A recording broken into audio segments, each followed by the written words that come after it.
Hi, Ian. So nice to meet you. Thank you so much for doing this, for being here. Oh, it's a great pleasure. Thank you very much for asking me along. Yes, so one of my research interests and sort of an orientation of this research channel is beyond dichotomy, which, we could talk about within itself if that's even a thing. But I'm really interested in of course, you write about the hemispheres of the brain, but so much more. And in the last book, The Matter with Things, a great deal of the last portion of the book has to do with asymmetry and the conciliation of coincidence of opposites and what I think of as reconciliation, and these themes that for me are very much linked to this idea of beyond dichotomy. So I just wonder if you could talk a little bit about that word asymmetry, for example, and what that means to you. Yes, it might seem rather odd that somebody who has devoted 30 years to looking at a dichotomy made by nature between the two hemispheres. One of my themes is that the problem with the way we think now is we think in dichotomous terms, where we need to be able to see that there are usually things that are hidden by something we value very greatly. In other words, everything has its dark side, and even the dark things have a good side. In other words, there is coincidence of opposites. Um, Asymmetry in particular is important, partly because, one of the questions about brains is why are they asymmetrical? And it's not just a human brain that's asymmetrical, it's every brain that we've ever looked at, even going back to something earlier than brains, the neural network of the most ancient still living creature, Nematostella vectensis, which has a neural net which is asymmetric. So there's something very interesting about that. And what I've found is that it's an important principle to do with the relationship between the hemispheres, first and foremost, in that they both do something we need. But that doesn't mean that they're equally important, certainly in terms of leading us towards a kind of truth. One of them is not so much concerned with truth, really. It's more concerned with grabbing and getting and manipulating. Whereas the other one is more concerned with seeing the overall picture and trying to understand it. So that's the left hemisphere that, as I say, apprehends, grasps onto something, and the right hemisphere that comprehends, that gathers together and makes sense of the whole. So that asymmetry is important.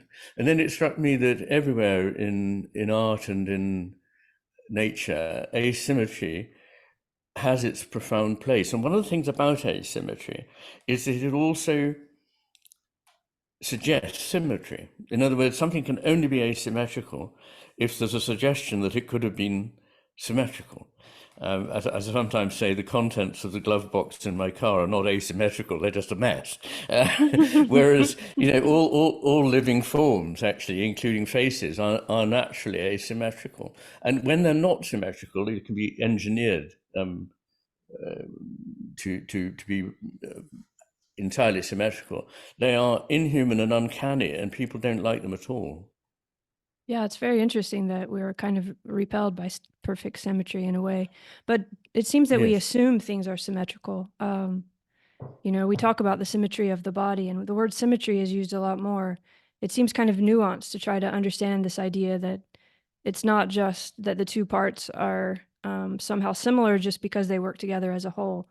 I've often in my work tried to understand this, and I think you present it really well in your writing, but it's something you can't say directly.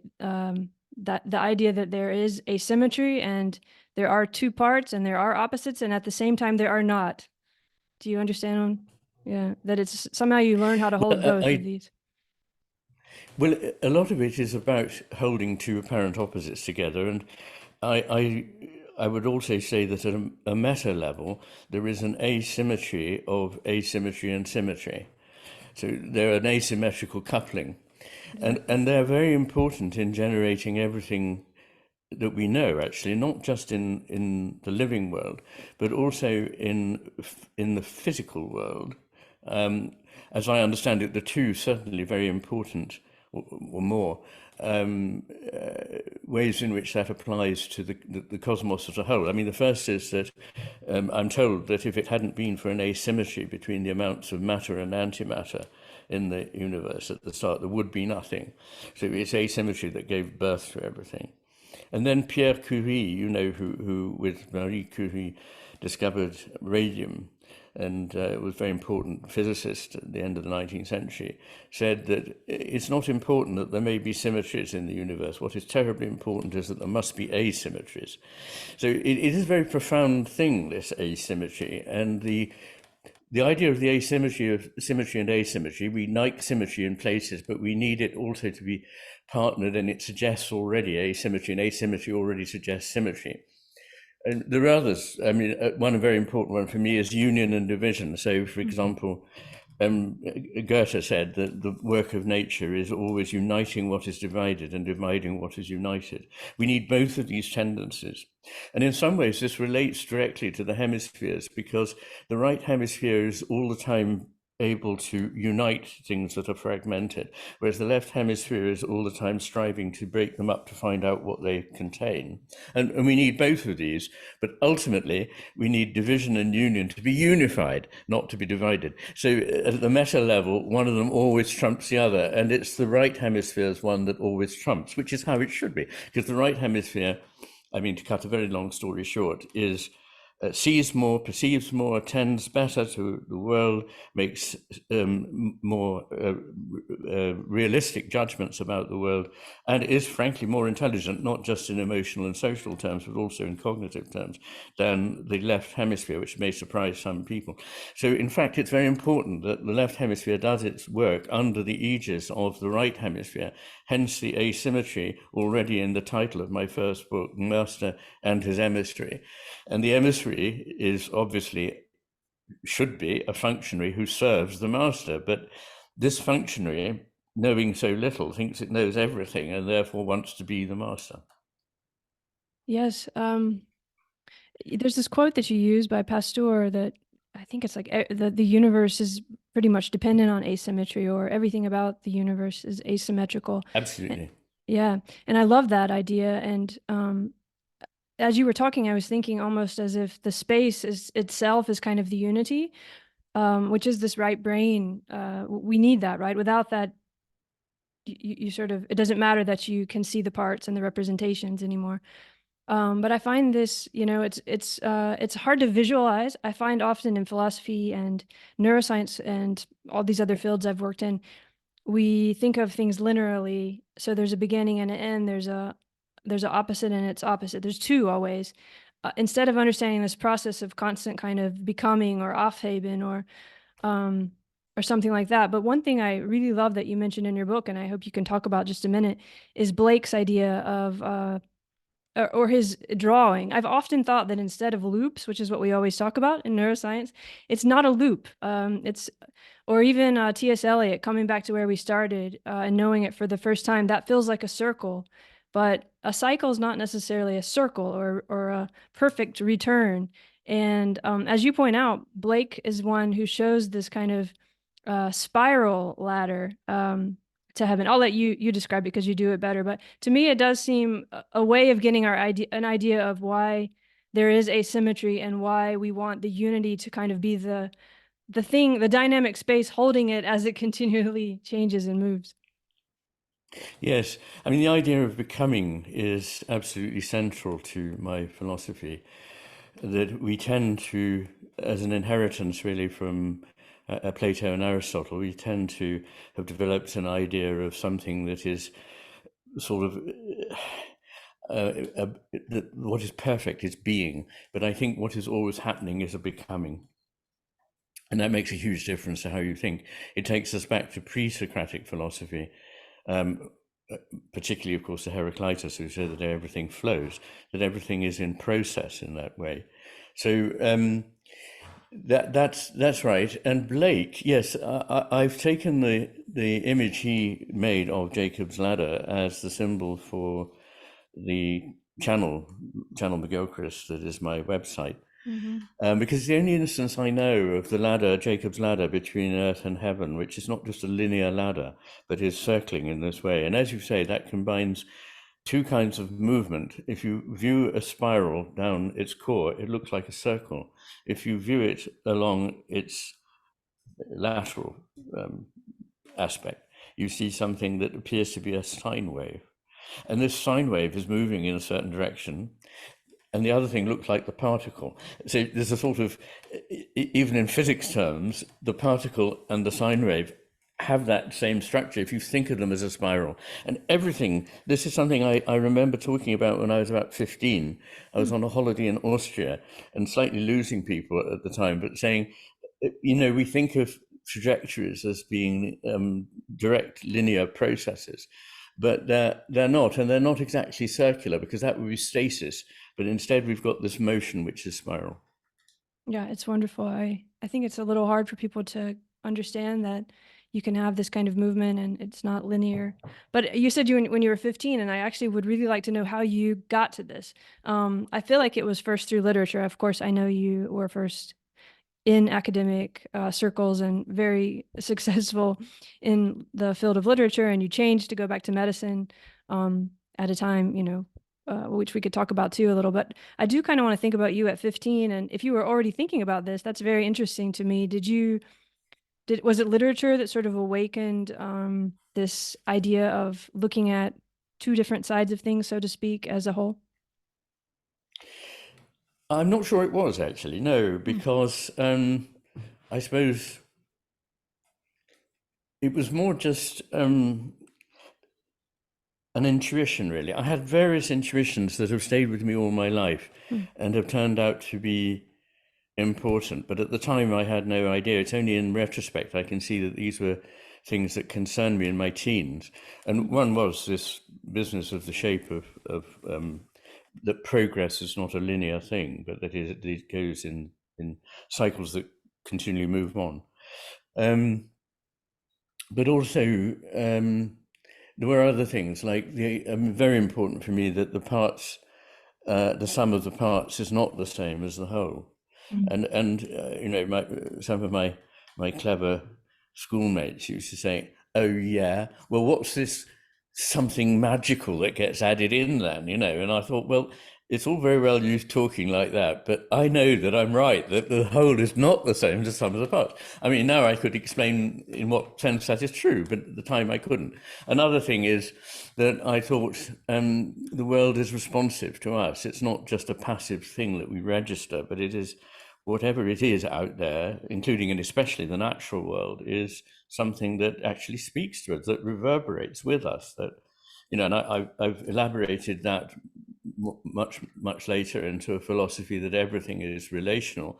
Everything comes into being through a two-way relationship, or what we call reverberation, between our consciousness and whatever it is disposed towards.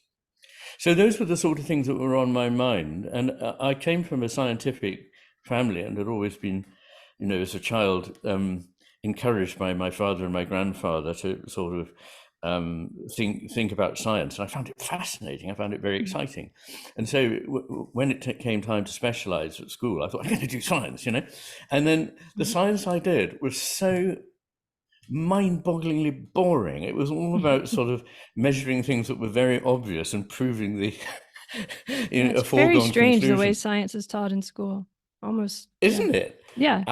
And I guess it could have been taught differently, but I mean, there we were. So I thought, well, I'm not wasting more time with this. I'm interested in the philosophical questions. Of course, those philosophical questions could have been answered in the context of science, but I was much more interested then in literature and philosophy as ways of exploring ideas.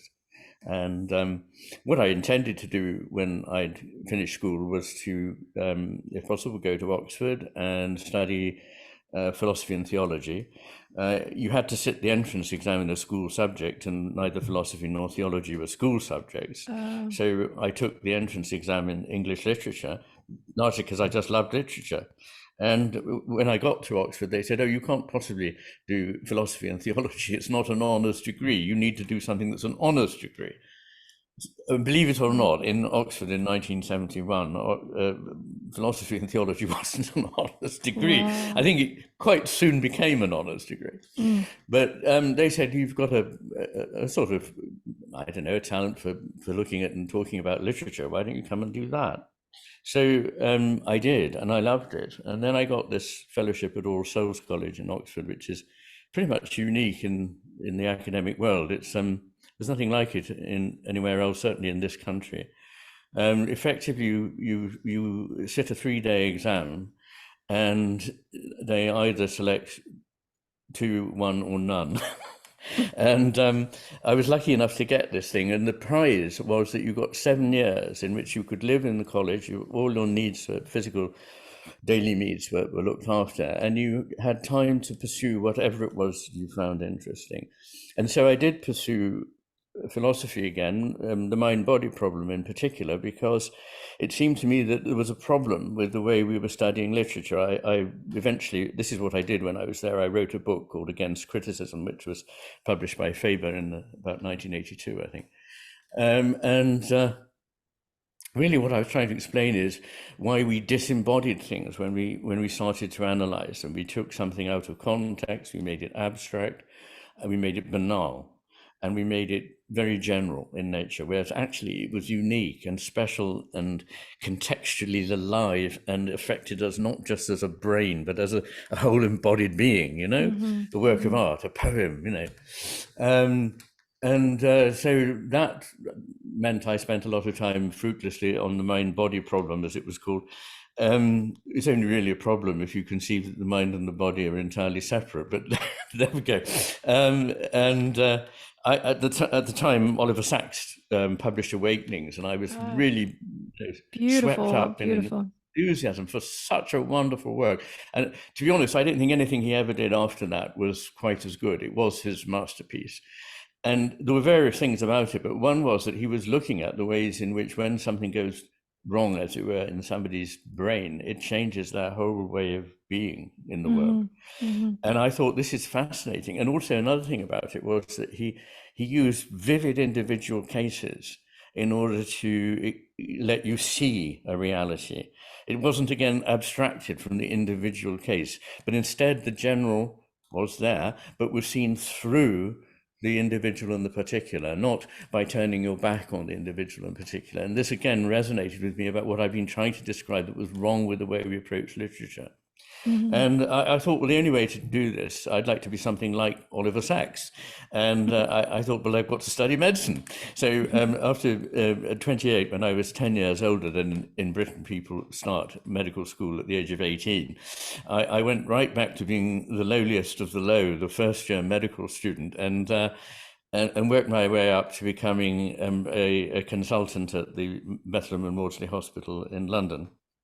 Wow. I kind of understand that. I went back for neuroscience a bit later, but I'm trying to, yeah, I mean, it sounds like you were very, if you sat for this test and only 2 or 0 were given this, what sounds like an amazing opportunity, my goodness, the All Souls. I mean, that should be like life. Like we should all have that in a way. But it sounds like you were very used to being at the top of your class or successful, smart. You already had all these ideas when you were a kid that people sometimes work their whole life to get. Who knows how that happens? Was Well, it it must hard have for been a you? pain in the arse, basically. I mean,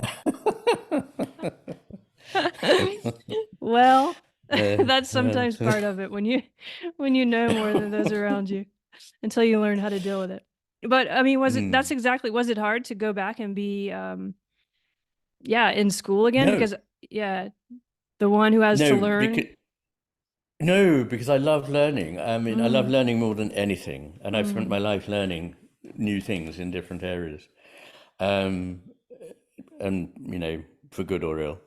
But no, it wasn't difficult at all. In fact, it was much easier for me because, um, interestingly, status has never been important to me. So the fact that I was this humble creature was actually very good. And mm, I enjoyed the fact that I was starting a new adventure. And for me, I found everything I learned rich. So for the poor young colleagues of mine who'd come fresh out of school, having got good grades in biology and chemistry and so on, and been selected for medical school. It was just a mass of fact learning. And of course, there is an incredible amount of factual learning in a medical training. And you just think you've got on top of one lot, and it's a new week, and now you've got to get on top of a whole other lot, and it just goes on relentlessly like that. I remember thinking it's slightly like somebody enters the room and throws a bucket of cold water over you, and you, at the end of the week, you've just about got dry, and then they open the door and throw another bucket of cold water. Oh, that's So terrible. That's from a that great way to point, describe it, but very uncomfortable. it was a bit of a thing, but I loved it because of its beauty. So I mean, anatomy is so beautiful. It is, Looking at the yeah. way these adaptive shapes have generated, I found everything about the human body wondrous. I mean, and I think one should never lose one's sense of awe. The fact that we've lost our sense of awe and think we know it all is probably the most calamitous thing that has happened to humanity. And it's threatening to kill us. This idea that, oh, we get it all. We don't get a tenth, a hundredth, a billionth part of it.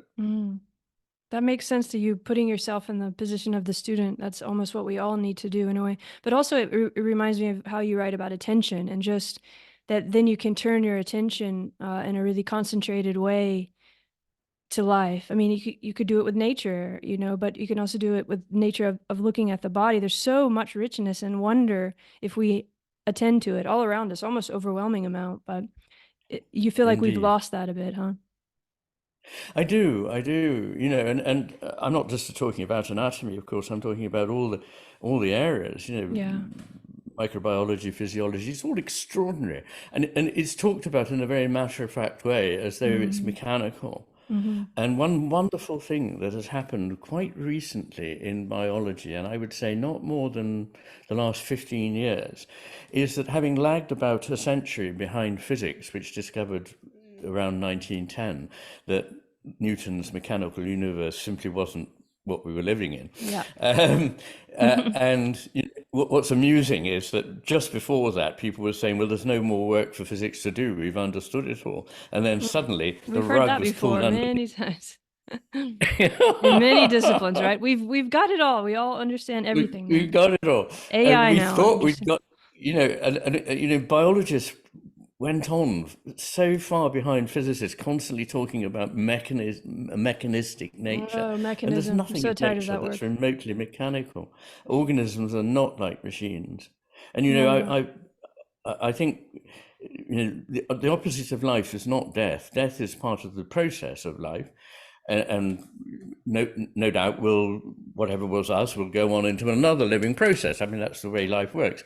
But the opposite of life is mechanism. Oh, that's good. Yeah, and I mean, to be fair to all the people who use the term, as you've pointed out also in your work, and it is important that we look at things in a mechanistic way at times to understand them, but Of to course. confuse that with what's actually there, the process, the life, the body, Yeah. it's just sad in a way. It's just very sad. I mean, Yeah. it's a mistake of this kind. Looking around the world where I am, I can't see evidence that the world is curved, that the world is a sphere. I think it's flat. And if I'm going to build a garage, I really don't need to take the curvature of the earth into account. And so it's very practical. But it's untrue. The world is, amazingly, a curved surface. Now, I mean, the same thing is true about a complex system. And I'll make a distinction, which is a common one, and I'm sure you're familiar with it, between a complicated system and a complex system. A complicated system is just one that can be understood from bottom upwards. For example, a jet engine is a complicated system, but a single-celled organism, a bacterium, is a complex system, which has so much going on in it, and parts that feed back on themselves. So it has recursive loops within it, that it is intrinsically non-predictable. That's the important thing. And complex systems start very early on with something like the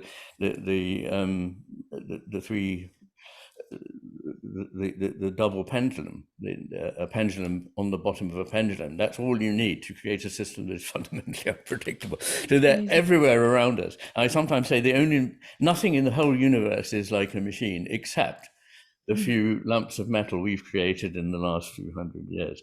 But you're quite right that if you look down in a complex system, you can find little places where there are arrays that do lead in a linear fashion, just for in a tiny bit. Yeah. Now, when you want to intervene, you can intervene in that particular cascade, and you pretty much know, or you think you know, what will happen as a result of it.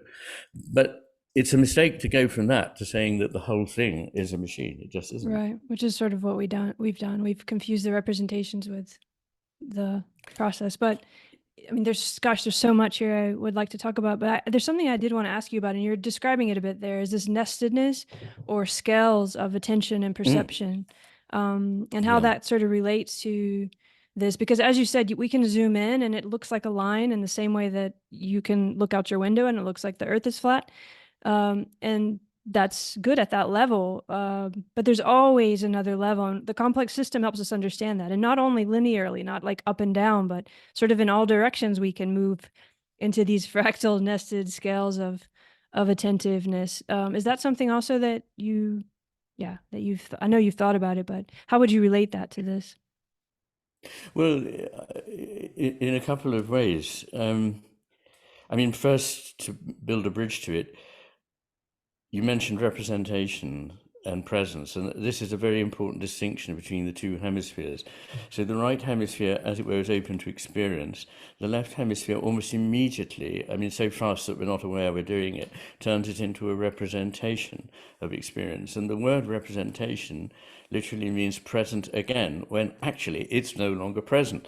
So there's nothing wrong with this. Once again, it's very, very important to have a map, a diagram, and so on. But you shouldn't live in the map or the diagram. You need to live in the complexity of reality. Yes. Or only see the map, only see the map when you look at the or only world. see the map. I mean, Believe that's it. Yeah. Believe your theory or your diagram, which is just a very skeletal kind of, well, less than that. It's just a kind of almost vestigial figment that is supposed to represent the complexity, the beauty, the fullness of reality. And I suppose that one way of thinking about the part and the whole is that the word part is a useful one, and it's useful because it describes what the left hemisphere does, which is to take things apart. And then it thinks that things are made by putting parts together, because that's how it makes anything work. But in reality, nothing in the organic world is put together from parts. It instead comes into being as a whole and differentiates within itself. So that the part is a figment of the right hemisphere's imagination. It is something that it has created. But what is called a part is a whole at another level. And that whole may have what appear to be parts, and at that level they are parts. But when you go down to their level, they're wholes again. Yeah. So it is a nested, this is not an original idea, but there's I think Koestler talked about a nested holarchy in which wholes are nested within one another. And that is the structure, I think, of reality. And we both have to live somewhere in, that is our lot, to be placed somewhere in this complicated, complexly nested reality.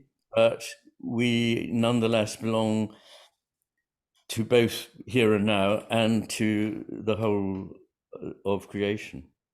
And that is a kind of wonder of attention, that we can know that we are in the midst of all of this, which we'll get to in a minute. But a couple of things came up as you were talking. Is in your books, it often comes up that, I mean, as you said, we've gotten a bit lost, obviously. Like, we have some real urgencies in the world now, and a lot of them are very much related to that we only see the map, or even that we've perhaps lost our sensuality of being in the world, our phenomenological connection that's there, but that we somehow just see the map and we see the mechanics. And even though those aren't bad, something has happened. So when you're talking about this, you often say that kind of the three things, tell me if I get this wrong, but the three things that really make us feel joy, or that we really want, and if we really look at it, are being part of a group or relating with a group of others, being part of a whole in a way, being in relation with the natural world, with this living nature,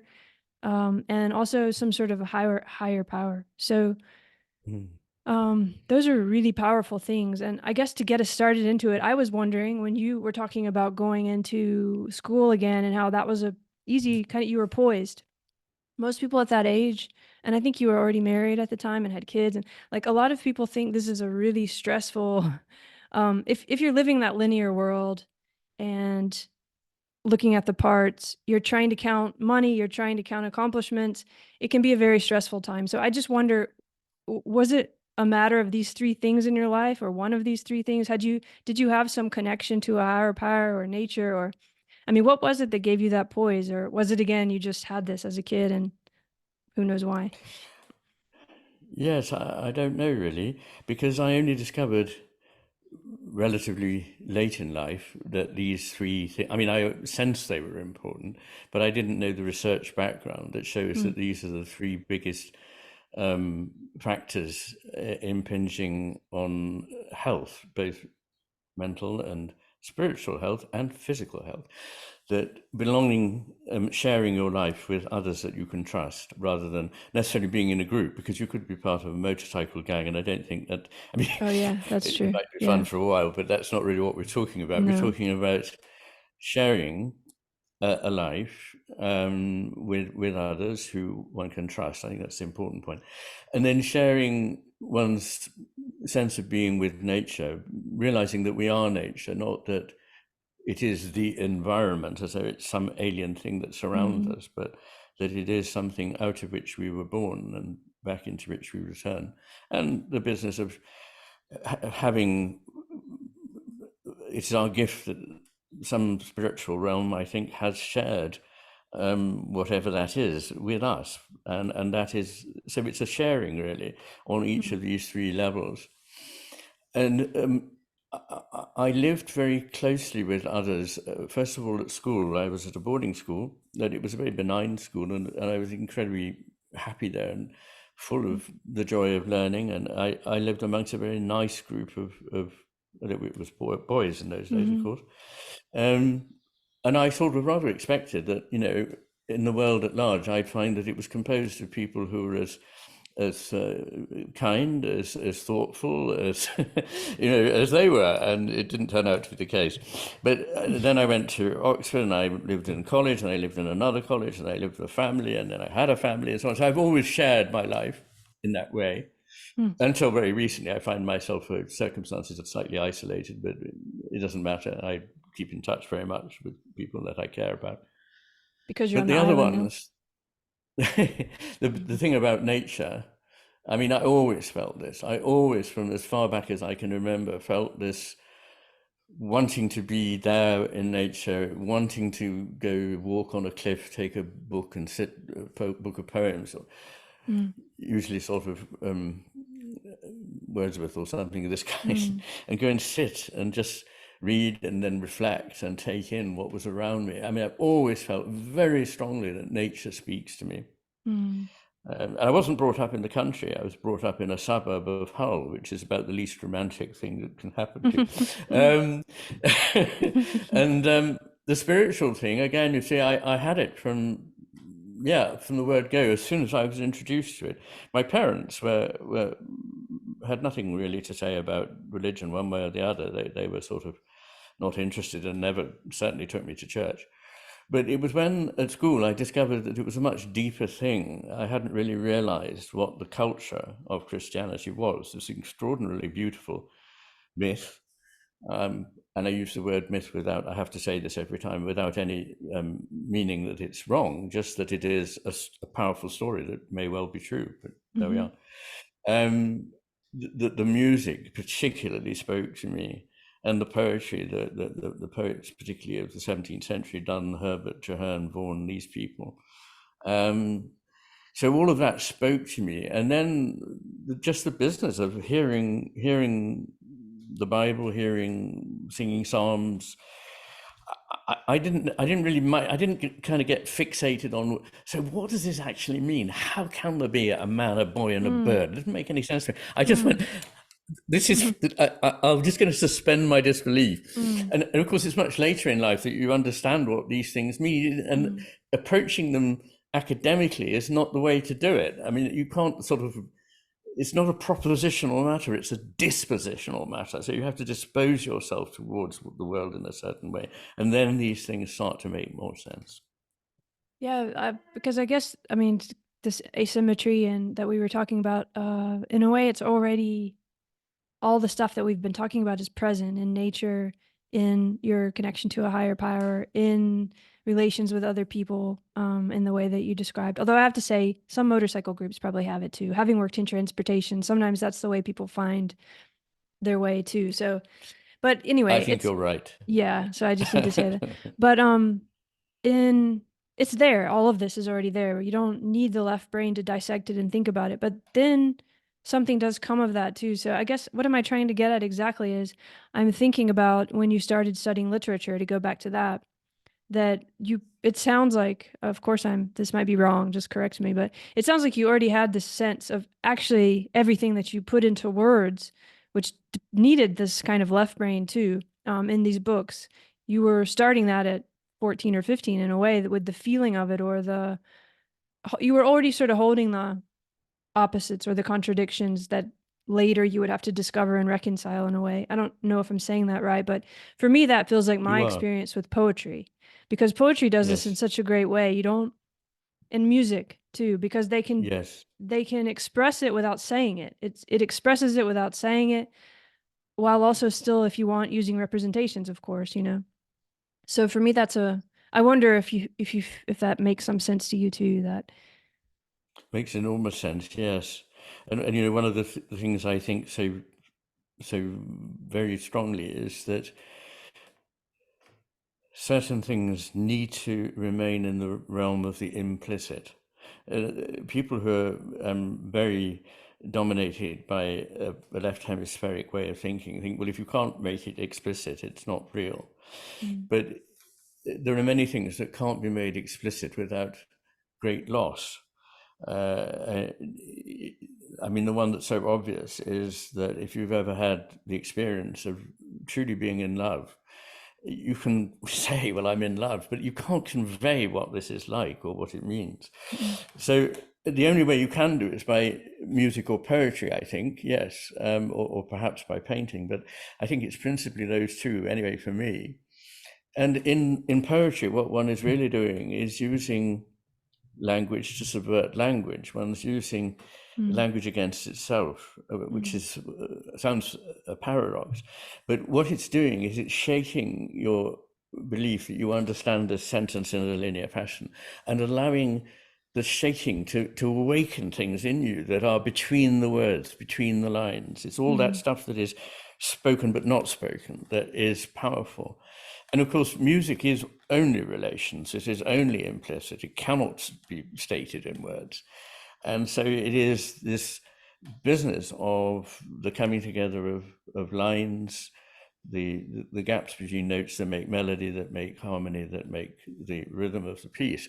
These relationships are what it is about. And I have always felt that very strongly, and I think that poetry expresses it so wonderfully. And you mentioned Blake. He, of course, was mm, probably more than any other poet that I know of, constantly thinking in terms of things and their opposites. So the marriage of heaven and hell, mm, you know, the songs of innocence and experience, and mm. these things that are not completely binary, but are different aspects of one whole being. Yeah, I love Blake, and I love the Romantics. I think maybe we share that. I know Yeah, you quote them a lot, the absolutely. Germans, and also uh Mm. and also from England, like, and Hegel too. I think I'm not a Hegelian, but I was first drawn to Hegel because I feel like this Offhaven, or this, the way he writes is a bit of an expression of that.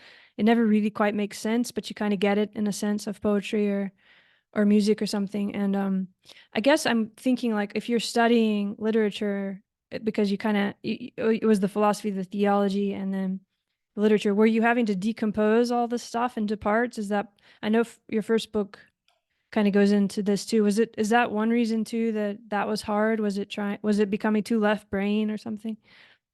Well, I don't think it did really become left brain, but I thought that a lot of the business that went on in the academic world around literature was rather left, as I would now say, left hemisphere Yeah, dominated. in your conception of it, not in the everyday conception of it, but No, we should say. in the sense of trying to home in on a meaning that it can be grasped and is clear and translatable out of context into everyday language. But of course, the whole business of the poem is to get away from the confines of everyday Yeah, that's language what I mean. and It's in a way kind of take one beyond. tension. So yes, that's why I wrote Against Criticism. And it was interesting. I had a discussion recently with a man called Scott Kaufman, who runs a very good psychology podcast. And to my amazement, he'd been reading not just my more recent books,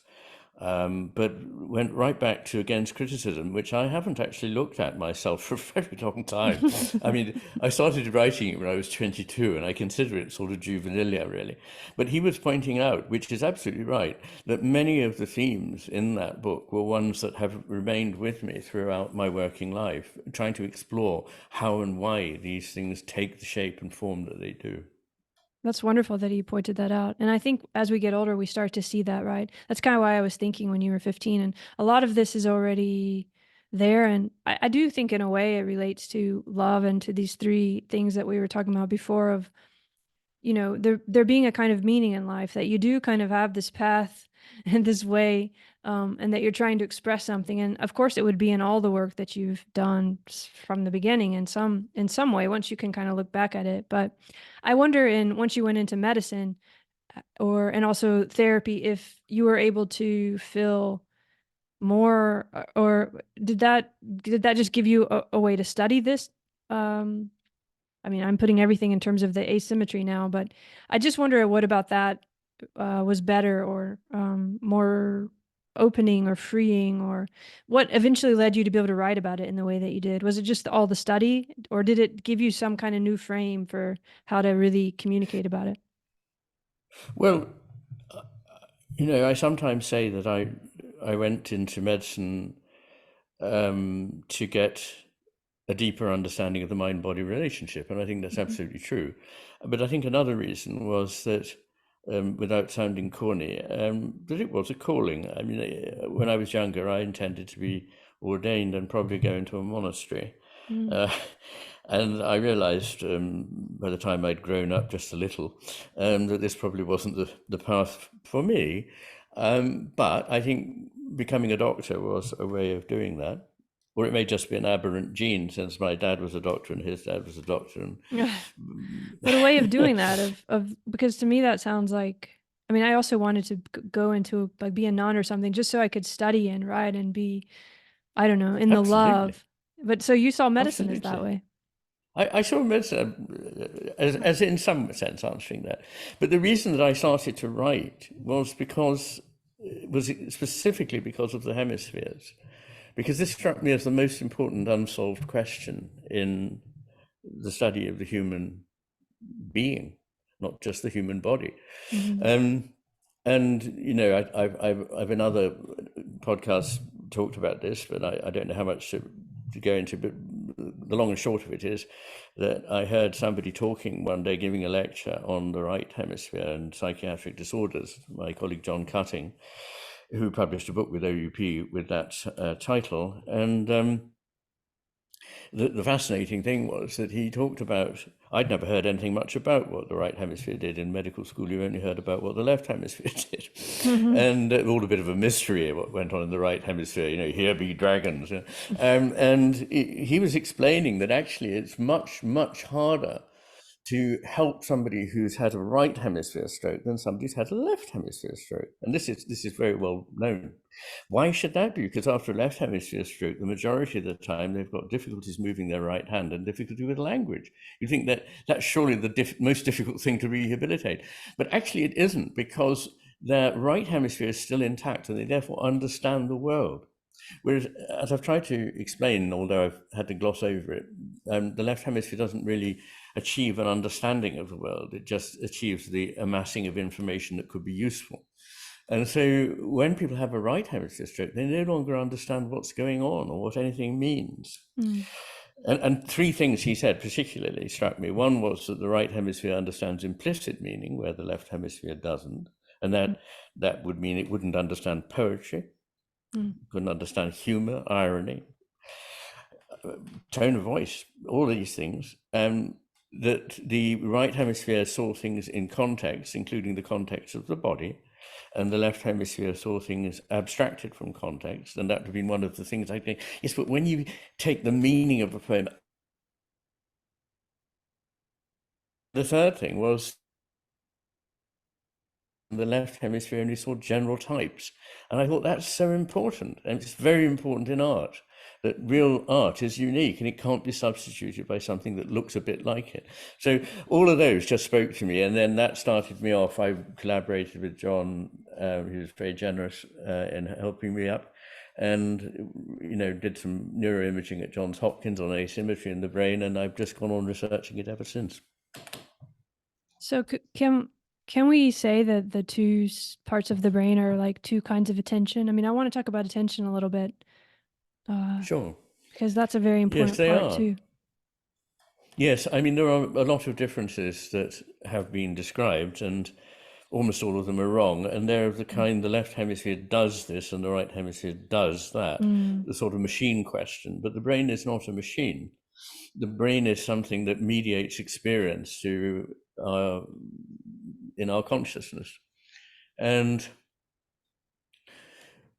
what is attested and has been known for quite a long time to neurologists, but I don't think the import of this has been noticed, and wasn't even noticed by me when I first realized that it was the case, is that the left and right hemispheres attend quite differently.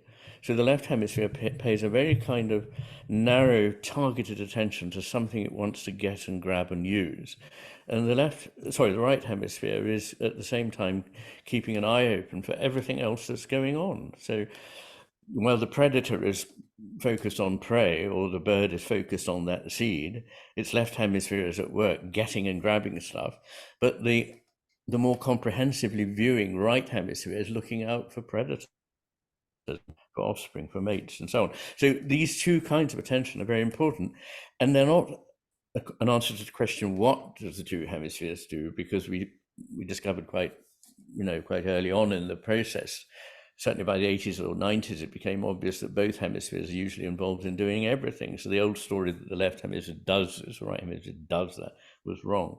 It was more about the way in which the attention that they brought to the task. And attention makes such a difference to what you see. If you attend to something in a detached, clinical, utilitarian way, you see only mechanical, dead, lifeless stuff that can be used. If you look at it with a different kind of attention, in which you're open to seeing things that you might not have expected, you find a rich, complex, beautiful world there. So these are two quite different ways of approaching things. Yes, and just to kind of try to think about how we can, I wonder how you see how we can start to maybe heal or find, I don't know, is there a way in which we can cultivate a different kind of attention once we're aware of what's going on within our own bodies and so on? For like to go back to the asymmetry, but also to what we were talking about of just being out of touch with sensuality and the world and others and the higher power, and that even we're not supposed to talk about all of these things. I really like what I really like about your book is that it's probably the most scientific giving or offering of left and right brain related literature and research that we have. So it's really scientific. And you talk about science, you talk about reason, but you also, without being embarrassed or, trying to, you talk about imagination and intuition and how important these are.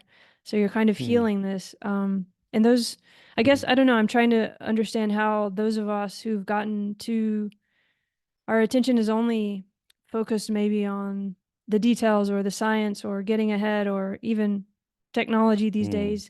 How do we Do you see that we could open up more through intuition and imagination and find a balance or an equilibrium again? I think we can, yes.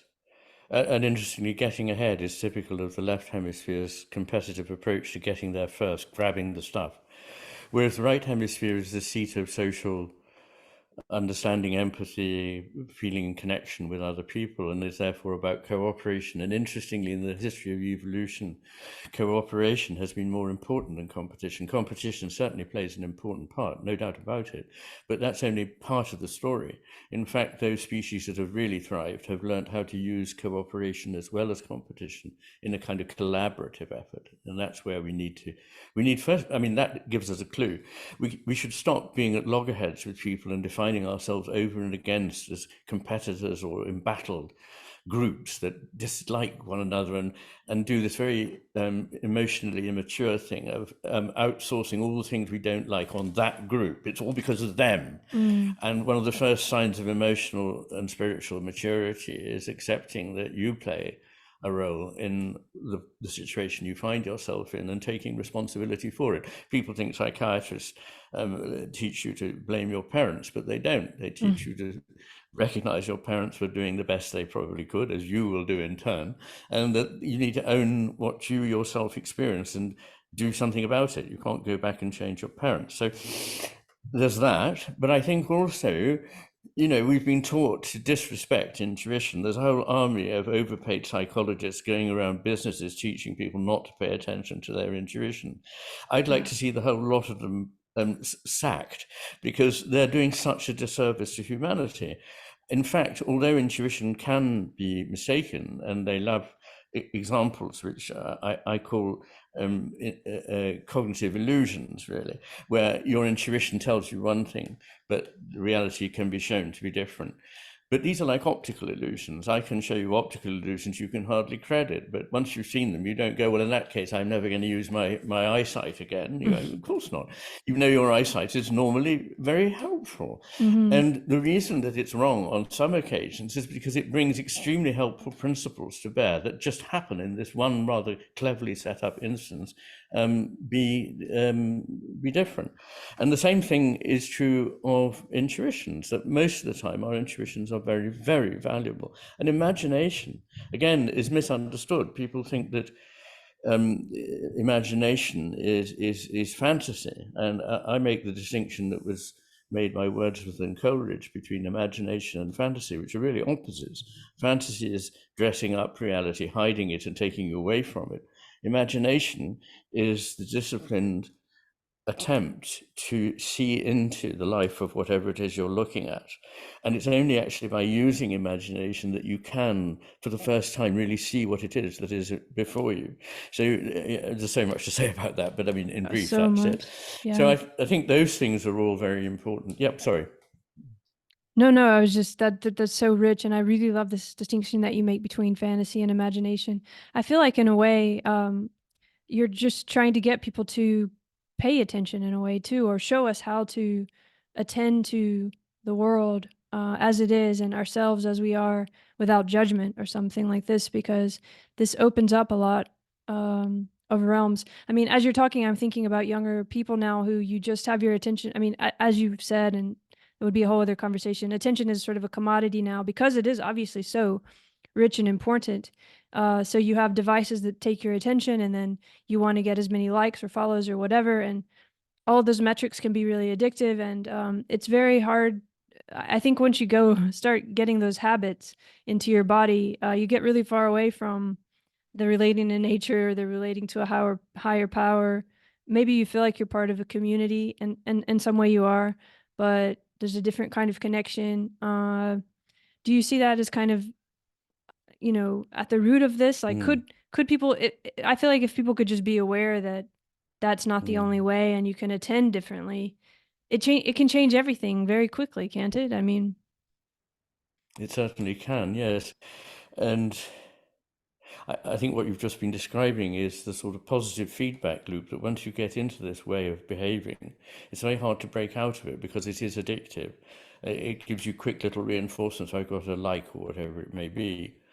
But you've really got to put that aside. And I think one thing we haven't talked about, but is really critical about the way we are now is, and it's a natural consequence of being dominated by left hemisphere thinking, is narcissism. It's the thing that what matters is me against other people. But what actually matters is you in service to other people.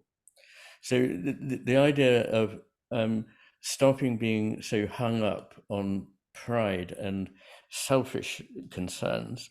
I mean, I know it's easy to say that, and I'm not saying that I'm a paragon in this respect at all, but it's something that actually comes easier with experience and with life, is you learn the hard way that you don't really matter that much, and what does matter is all the things you can give to, partake of, and be enriched by. But you won't be enriched by them if you're in your little invulnerable coat of armor trying to win something. I mean, you will waste your life, and you've only got the one.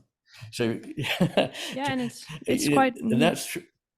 It's true about attention too. See, I mean, to a very great extent, the reality you experience, and that is what your life is governed by how you attend. And if your attention is constantly being grabbed piecemeal by companies that want you to buy their product, at the end of your life, do you want to say, well, my experience of the world, my capacity for attending, being there, and going deeply into what is around me and seeing the beauty and complexity of it, was taken away from me because I was every 5 seconds answering a call from something that popped up on a screen? No, you need to banish these things. You really, really do. You need to use social media as little as possible. Now, I am a bit of a hypocrite, because more than a bit of a hypocrite, no doubt, but because in order to get my message out, I have to be on social media. And the way I get around that is that I have a lovely PA who doesn't mind being on social media, who's so well centered that she can survive it. And that frees me up to spend time on the things that I think are important. I almost think it would be an answer if we could all do social media for one another. I mean, because there is the technology is wonderful, and be staying connected, like, that we can talk so far away, and there's nothing wrong with that. It's just, as you were saying, we've gotten, sorry, do we need to go? Is it already? No, not at all. Sorry, that's an That's a 18th very century beautiful grandfather sound. clock. It's not a beeper telling me to do something. I was like, whoa, what's going on? No, but Yeah. as you were talking, this is important, that I don't think, in a way, we're cheating the young people by not letting them know they have a chance to, because, okay, if you're in the social media world as a young person, it doesn't feel very good in your body. And if you just took a moment, and if you could just do that, get like that nestedness we were talking about, or that spiral, if you could kind of come back to where you are and attend to it a little differently, you would feel in your body, something's wrong here, and I don't have to be doing this, and there's another way. But that seems such a small thing, and it can change everything. But if you're in that habit and you're in that inertia, you don't even see it as a possibility. No, that's right. But it's a hard thing, isn't it, to say, because so much of the world now is there, and there's this fear of missing out. I think we're too unfamiliar with the idea of one's inner resources. So much of our resources come to us through a medium, through a screen, through something that will feed us in that way, that we perhaps are less trained than people who grew up when I did were to think quietly, to read, to reflect, to write in one's own way, and to do this in a sort of meditative way. Instead, it's all about how much can I get ingested. And one of the things I learned in my life is that the periods when I thought I was not achieving anything were terribly, terribly important. I didn't realize it at the time, but actually without them, none of the things that have come since could have come. So we live in a world in which people are made to feel that they've got to be useful every minute and be doing stuff, but actually not doing, and by the way, not knowing, are very important elements, as most of the great wisdom traditions of the world, particularly perhaps of the East, tell us that and not knowing and not doing are not ignorance and idleness. There is, there is a not knowing that comes the other side of knowing, when knowing has been left behind. And there is a not doing which comes the other side of activity, and it's certainly not idleness, but a proper active attention to the world without feeling that you need to be making a judgment and acting on it all the time. So that when you do act, things do get done. You have to trust, in a sense. You have to trust your body. It's funny, we live in a world where people talk about listening to your body, but I'm not sure how many people actually really do. Haven't got time to listen to the body. They're listening to adverts. If we listen to our body and we listen to our intuition, my God, how much would be different? Because our intuitions tell us that life is more complex than the simple, very, very simple theoretical constructs that are bandied around all the time. Well, see, one of the things is that when you make an explicit statement, you can really only say one thing at a time. But in intuition and in, for example, a poem, there may be all kinds of strands of meaning being invoked in your mind. There may be 10 or 12 of them, and they're simultaneously present, and they're enriching one another. But when it's like the collapse of the wave function. Once you make it explicit, it's all got to become this one little thing. And the trouble is that one little thing is never enough. So I want to keep people in mind of the fact that there are other points of view from the one they've just articulated, and that it's stupid, frankly. It's ignorant and it's irrational to suppose that you are always right. Why not think that the things you so frequently say are wrong may have some virtue in them? At least open yourself to the idea that there might be some, and then explore what that might be. It's the hidden aspect of what we think is good that it is often comes up and bites us, and it's the hidden aspect of things we eschew as bad that we lose, and then we think, whatever happened to X? Oh, we threw it away when we threw away that. So it's seeing these connections again. And not all pairings are symmetrical. In fact, almost no pairings ever are symmetrical. But we live in a world in which everything has to be equal, but everything is not equal. I mean, as the great Thoreau said, no two blades of grass are equal. Why should they be? That's not to say that in law we shouldn't be treated equally, of course, but to think that reality consists of carbon copies of things is not the case. There are always differences, and it's the differences that make life worth living.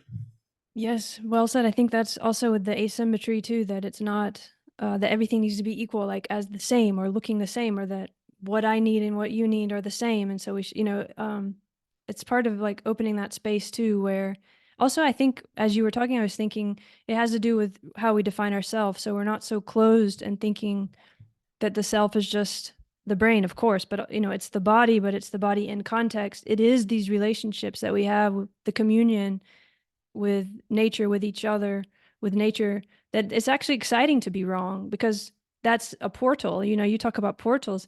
It's like a portal Absolutely. opening into another way of being. And like, it's Absolutely. very exciting, actually. Absolutely. Yeah. And what I can genuinely say is that in researching and writing The Master and the Matter, I discovered things that made me need to sophisticate the way I was thinking about things.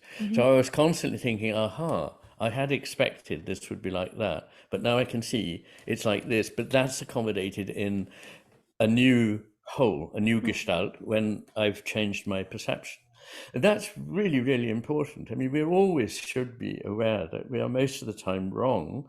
One way of talking about science is the history of human error, because, of course, science progresses and a greater truth supplants a lesser truth.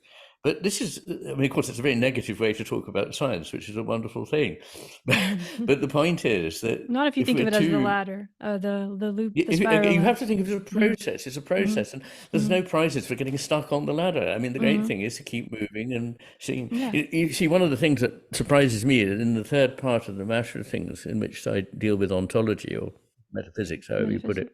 Metaphysics. Yeah. I was prepared to talk about time and space and other things. I wasn't so prepared to talk about flow initially. when I started. And then I realized that actually the business of motion, and particularly certain kinds of flow, is every bit as important as time or space. And indeed, time or space cannot be understood without an understanding of flow.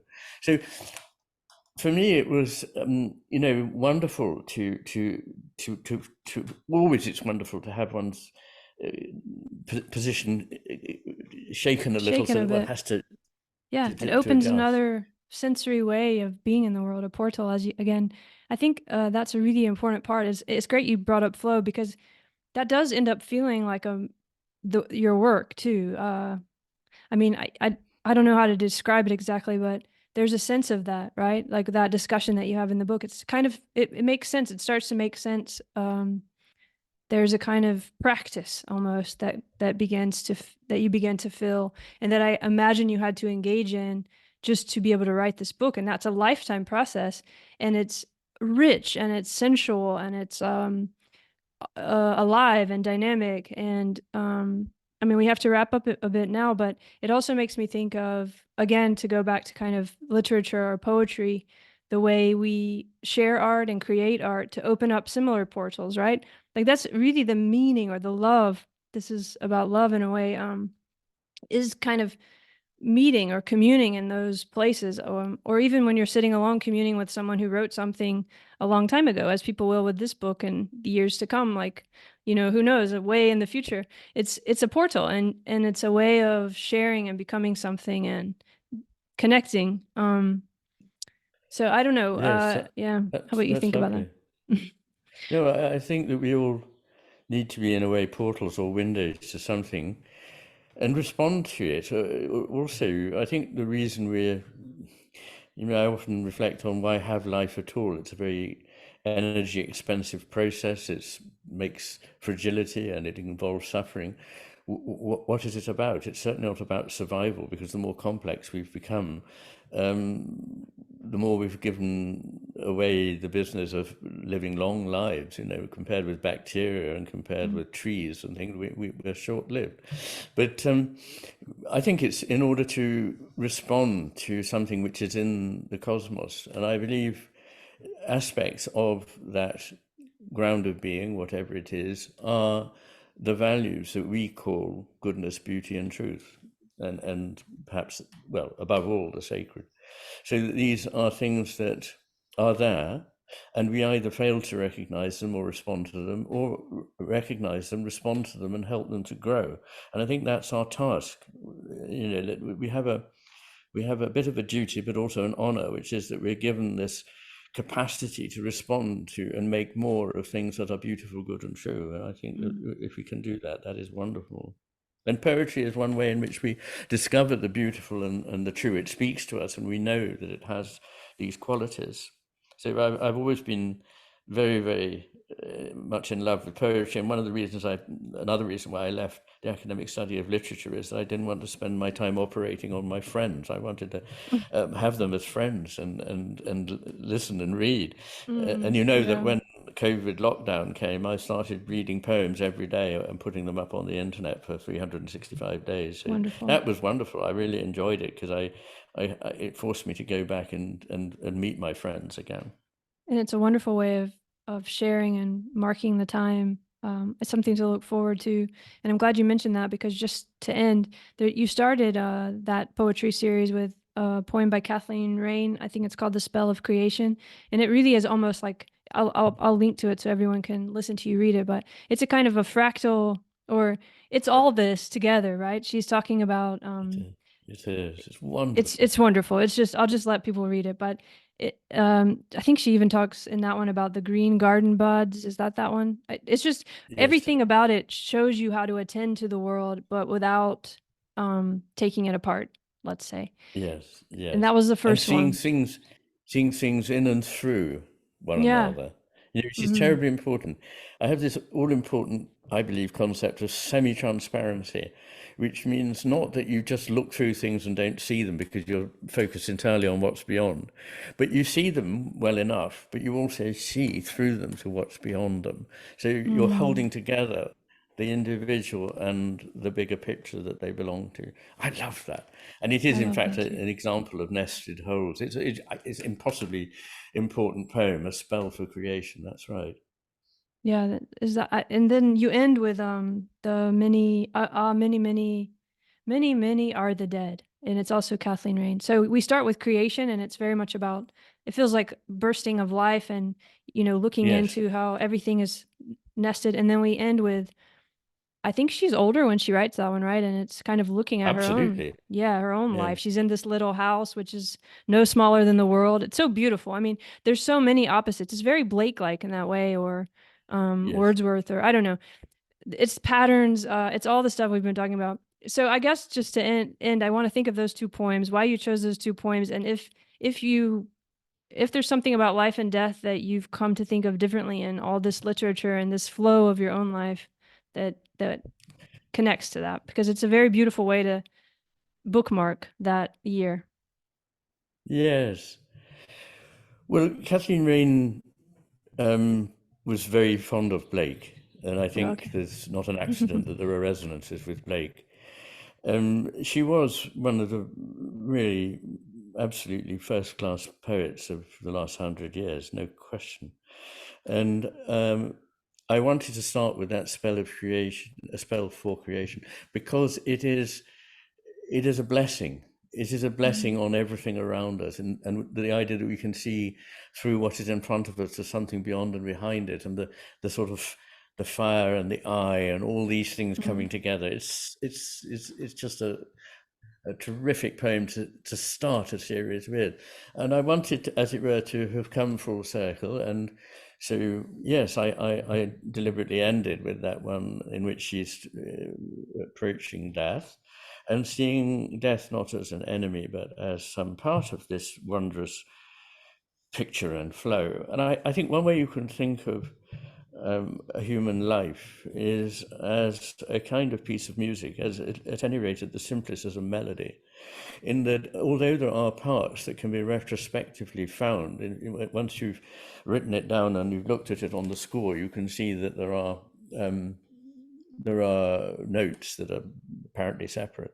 In fact, in the piece of music, no note is separate, and it only means what it means because of the whole that it is in and what comes before and what comes afterwards.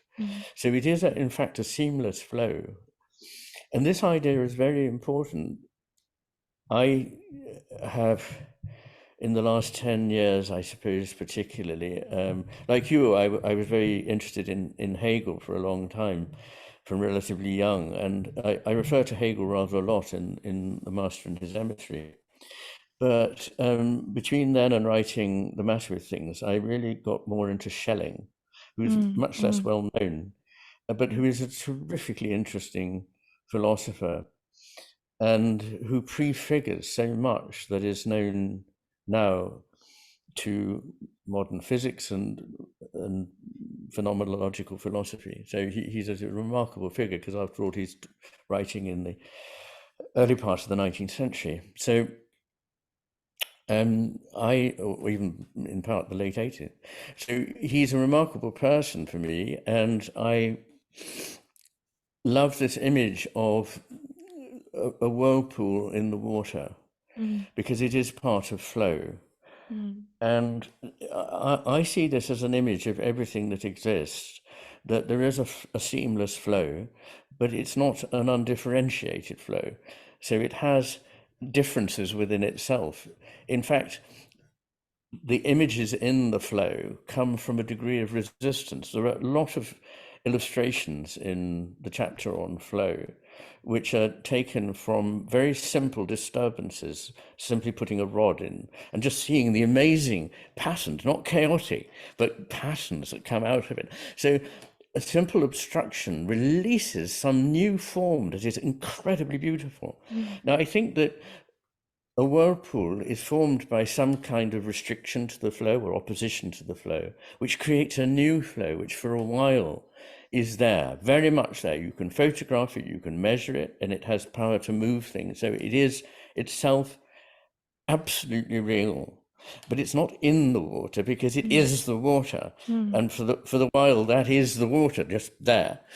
And I think we're like that. We're all like this, and perhaps the thing that exists has this nature as a whirlpool for a while, and that when it ceases to exist, it's not ceased to exist at all. It's changed its energy. The water is still there. The water is Hmm. always going, but it's turned into a different form, and just as important a form, and just as wonderful a form. And by the way, while it was there, it also had an effect. So that the disturbances in the water have effects on the shape of the river eventually. So, and Hmm. the waves in the sea, which is another image, they can have effects. They can move boulders, they can erode a Yeah, cliff, yeah. they can do many things, Hmm. but they're not sort of added on thing. They are the way the water is at the time. And the fact that it involves this element of resistance is very, very good, because I believe that matter is the aspect of consciousness that provides, for a while, an element of resistance that enables things to come into being for us. So there's a lot there that I could and perhaps should unpack, but perhaps not now. So Yeah, there we we've been are. talking a while, but I think that's a beautiful way to go because there's so much in that, and yeah, and it goes with all the themes that we've been talking about, the left brain, these different ways of needing the resistance, but also the unity, the parts, the whole, and also the way that you use that image a lot in the writing, and it really shows a lot of the things that we've been talking about in terms of how you are changing the overall flow as part of it while you're here. Whatever you can't avoid that really. That's happening. So yeah, I just want to Exactly. thank you for everything you're giving and have given. I really appreciate you. Thank you very much, Andrea. Thank you. And it's been lovely talking. Thank you very much. Thank you. And just before we go, I mean, I won't put this in, but I wanted to ask you if you know Elsa Blankenhorn, the work of Elsa No, Blankenhorn. I know we no. didn't talk about it, but I know you're interested a bit in art from mentally ill. And at Heidelberg, where I studied with Thomas Fuchs, there's this place called Yes? Prinzhorn. Do you know it? Uh, No. I just thought I'd What's it called? tell you. Prinzhorn. It's like a place for art from the mentally ill. Oh, the Prinzhorn Yeah, collection. yeah, Yes, yes, it's the yeah, biggest collection of paintings by the mentally ill in the world. Yes, I yeah. do. So Yes, I you've know been it very there. well. Yeah, yeah. Yes, It's yes, amazing, right? yes. I It just saw is a this one from completely. Elsa Blankenhorn, and it made me think of you because there's a lot of this stuff in it. Elsa Blankenhorn, yeah, is her name. How do you spell the surname? Blanken, Blakkenhorn. Right, Elsa, right. I'll, Else. I'll look that up. I think you might like it. Fantastic. I'm All sure I right. would. In fact, one of the things I want to do is to I've gathered a lot of material over the last few decades of paintings by patients and also access to the Bethlehem collection where I worked, which is after the Prinzhorn collection, another the largest in the world, and it's Oh, wow. just so rich and wonderful. So I'd like to do a little book on that. Yeah. Well, check her out then. I think you should. It I would be will. really good. Yeah, Very because good. I've seen it in your so she reminded me of you. I just wanted to tell you. But now I'll let you go Yes, for yes. today. Thank you very much. Thank Thank you. you so